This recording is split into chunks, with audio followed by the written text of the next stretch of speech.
Hello and welcome to Ula Tea Leaf Readings. My name is Lenor and tonight I'm going to be reading your tea leaves. This is a horoscope for Scorpio. If Scorpio is your solar, lunar, ascendant / rising sign, then this is a message for you. Okay, let's get started.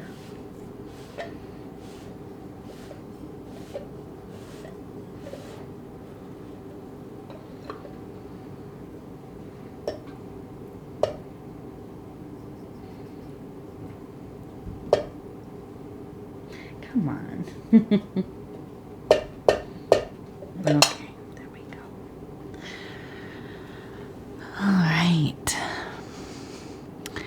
So let's see, what do these tea leaves have to say tonight? What do they have to say? And it is nighttime. I have been doing my readings during the day. I feel very spoiled when I'm able to do that. But the thing is, doing them at night is kind of nice too, because it's the energy of the house is very settled. It's pretty quiet. The cats are usually a little more sedate, ready for bed. Okay. Turn this thing off. Go all the way off. There you go. Okay. And so our card is the Seven of Wands, which has to do with valor.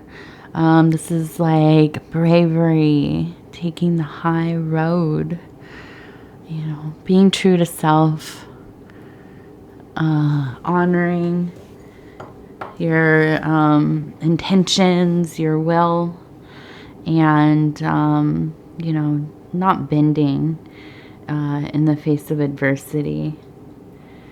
And so, let's look and see. We have a lot of hearts here tonight.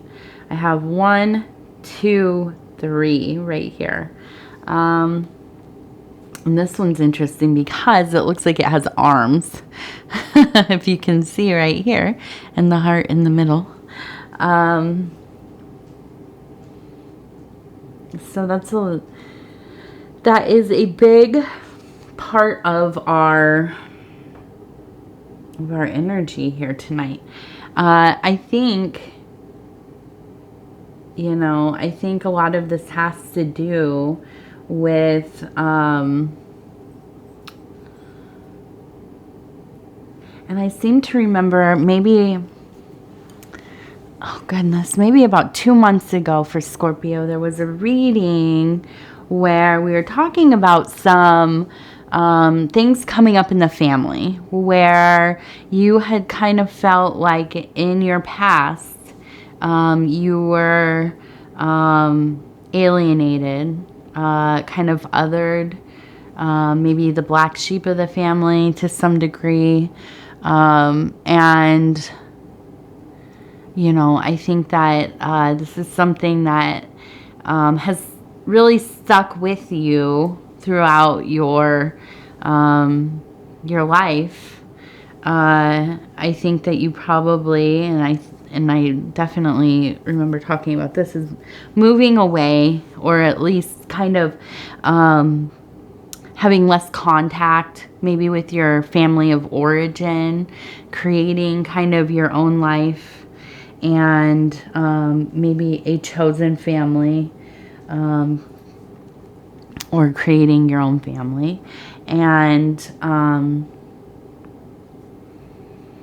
so I look at this and I'm seeing we kind of have these, it almost, to me, it looks like a graveyard kind of. And I see a person here, and I almost feel like we have kind of this, it looks like a hammer and a nail right there. And what came to mind was kind of the final nail in the coffin, right? And I feel like recently or maybe soon to happen.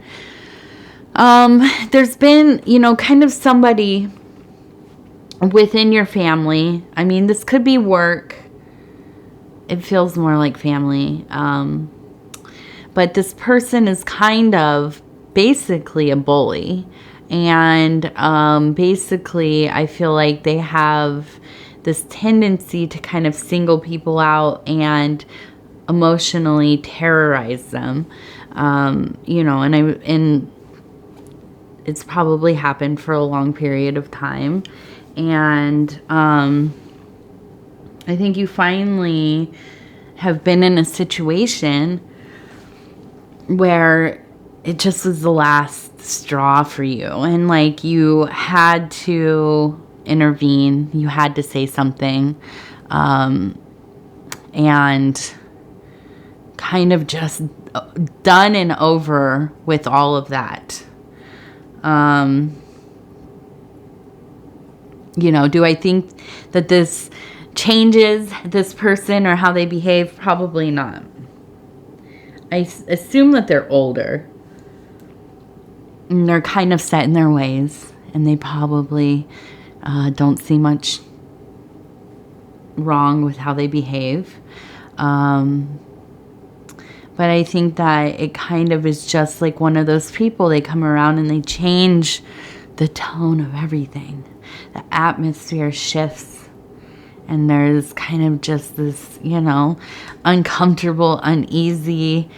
We all have those people, right? They're just like, the angry uncle or the really ornery grandmother or auntie or somebody who just has nothing nice to say, right? Always picking on everybody.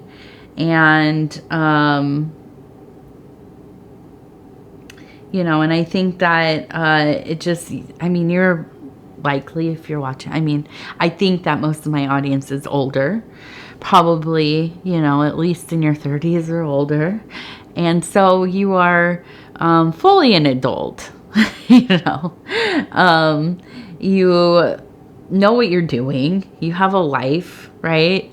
And it's strange to have this other adult, this person who pushes people around and stuff. And unfortunately, this is not, look, all you have to do is go look on the internet. Well, I don't know how realistic that is of a representation of life. I personally, maybe because I live in the Midwest, have not witnessed, anybody arguing in public or kind of, go flying off the handle, thankfully. But then again, that might just be, I'm in the middle of nowhere and it's the Midwest and people tend to just kind of keep to themselves a bit here. But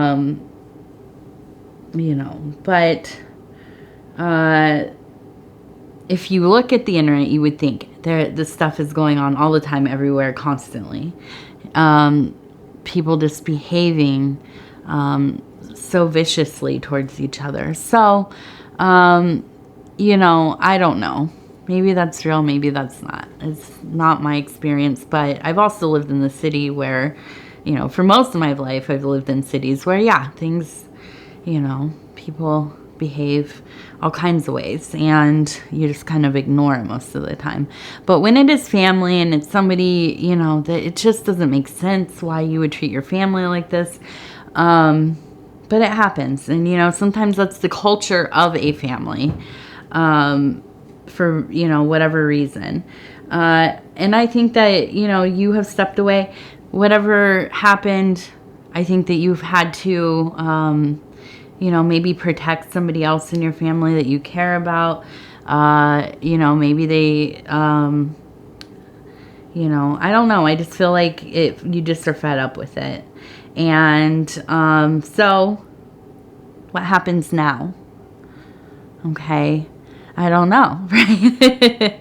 I know that you want out of that kind of atmosphere of misery, though. So, you know, I think you've said your piece, and I feel like you are, and we have a rabbit right here, ready to get out of there, running towards love. I think, you know, just kind of going back into your chosen life. You know, it's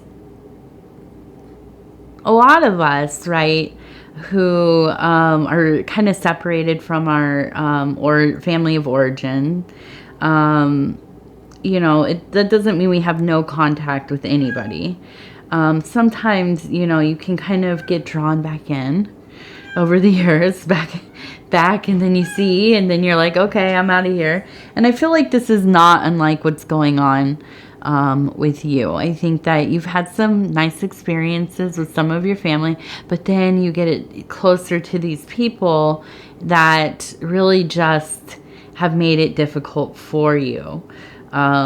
You know, especially when you have gone out into the world, you live a different kind of life, you have created a family, you have a chosen family, a friends group, people treat each other with respect. You know, there's not a lot of arguing or, you know, name calling or, you know, sniping each other or any of that kind of behavior. And then you go back to that, and it's hard for the heart to comprehend. And so I feel you being drawn back into the love of what you have created, right? This is a confirmation, this situation. You were brave, you said your piece, and now you're out. Okay. And, you know, I think that the big important thing here is to take care of yourself, you know, do your self-care, detox these energies, and I think really privately dispel any of the negative energy that you kind of brought into yourself. Because it's impossible not to be affected by somebody who is so toxic. And so, you know, if you do rituals or, you know, like a cleansing ceremony, a ceremonial bath, or some kind of purging of things, or cleaning the home, or, you know, whatever, moving energy through your body, through your home, getting out those blockages. Don't let that toxic energy get stuck in there with those blockages. Be careful of that. So, you know, and I think always prayer, appeals, making offering, whatever it is that you feel comfortable doing. All of this brings you back to the source, back into this mind of living for love, loving, you know, the path of love, of healing, of breaking those generational cycles of, you know, abuse, toxicity, and so on. You know, and then really trying to have some empathy for somebody who lives as, you know, these kind of really negative people do, because I don't know, can you imagine being somebody that has to tear everybody down around them? It must be a very lonely and painful life. You wonder, what is it like in their most quiet moments? When they're alone, there's nobody to witness them, there's nobody to receive, you know, the rage that they have. What must that be like? You know, that's a pretty bleak image, you know. So I think it's important to pray for these family members, these people in our community. You know, send them love passively. You don't have to let them know, okay? You know, just kind of anonymous you know, love directed at them. And, you know, I think all of this is helpful. If you believe in the power of prayer and transfer of energy or not, you know, even if this is a placebo, it might be worth it. I think going through the steps of these kinds of rituals are healing in themselves, okay?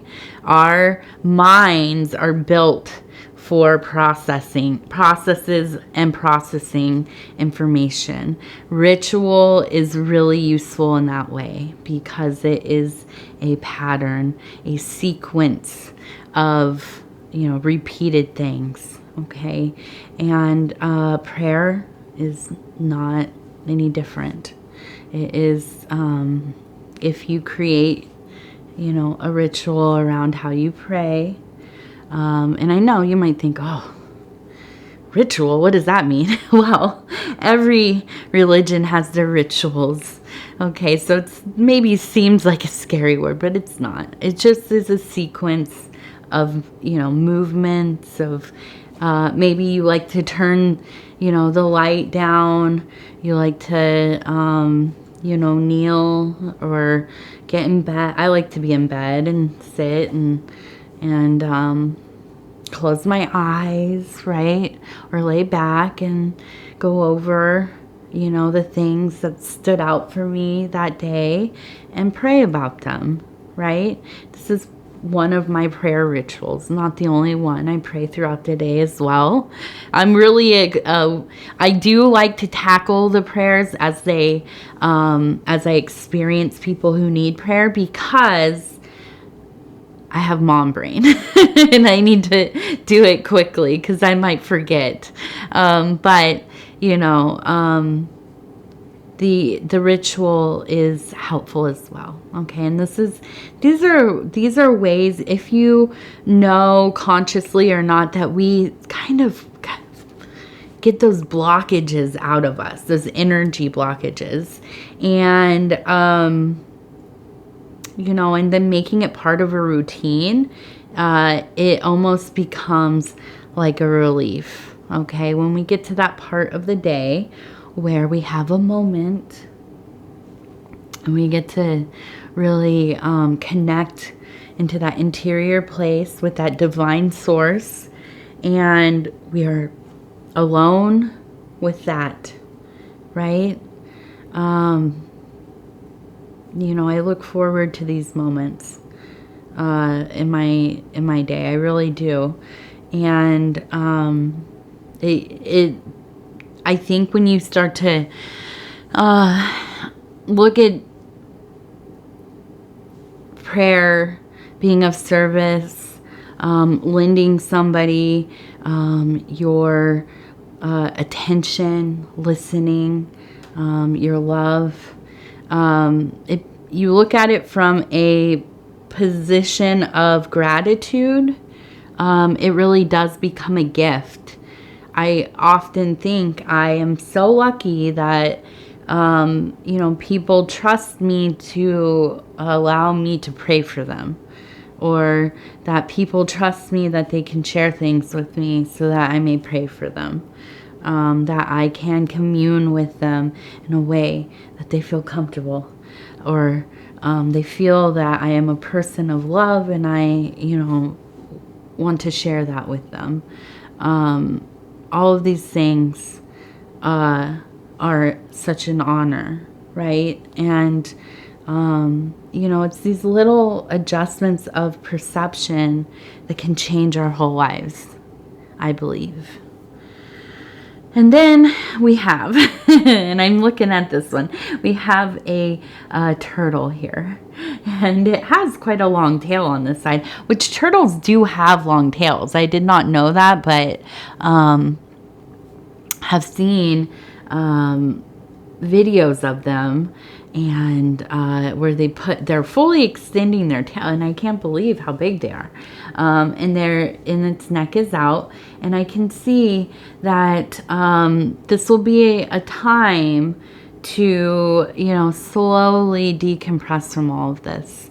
I think that this hasn't been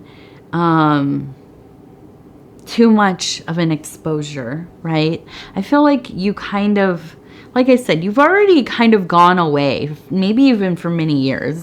And this is kind of a thing you kind of, come back around here and there, maybe a couple times a year or whatever. And that's enough for you. And this one, just for whatever reason, really got you and got you all twisted up, and you had to say something. Now it will be kind of a slower journey back into feeling, not so ramped up from this. I think there will be a descent, even as you return to your place of love and comfort and power and all this. It will take time, and that's okay. There's nothing wrong with going slowly away from these big emotions. It doesn't have to happen immediately. I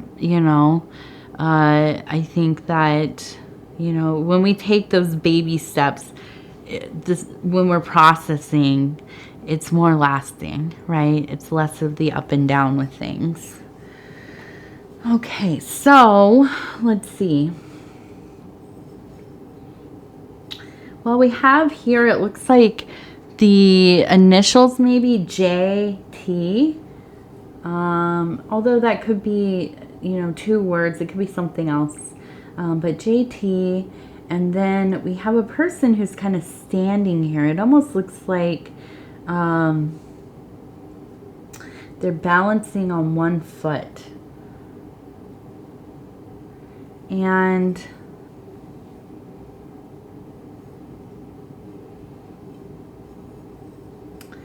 and I feel like this is an important time for you, because I feel like this could go either way. I almost feel like there's like an energy of being worried that you're going to kind of succumb to these kind of darker, not darker, just, the more melancholy feelings. I think that, after the adrenaline of a confrontation, and then you go, you're done, it's done, you go off into your own way, and you start to come down from, there can be these moments of great, it's not necessarily a regret, but just the pains that you had to be involved in such a situation. It's not something that lends you lasting power, right? It's kind of this rapid descent. But I think, with that turtle, I think it's important to remember to go slowly with yourself. And, if there is a need to talk about this, I think that, seeking out one of your chosen people, somebody you love and trust, or if you have a therapist or a counselor, somebody who is your support, somebody who can hear you and, receive you without, judgment, or trying to minimize your feelings, right? I think it's important for you to talk through this so that you don't just drop off into kind of a more morose state, okay? And I see that we have kind of 2 paths here, and, pretty on the nose, but one is kind of headed up and one is kind of headed down. And I think that you need to kind of really actively decide for yourself and stick to that, even if it feels like you're going the other way. Then we start looking at our things like mindfulness, distractive techniques, immersing yourself in things that you love to do, okay? Not destructive things, not, addictive things, but things that things that you enjoy, okay? Hobbies, reading, you know, whatever, intentional movement, cooking, being with people you love, whatever it is, going to a movie. Do some things that make you, you know, kind of activate other parts of your brain, kind of get those creative things going, and stay focused on that stream. Okay.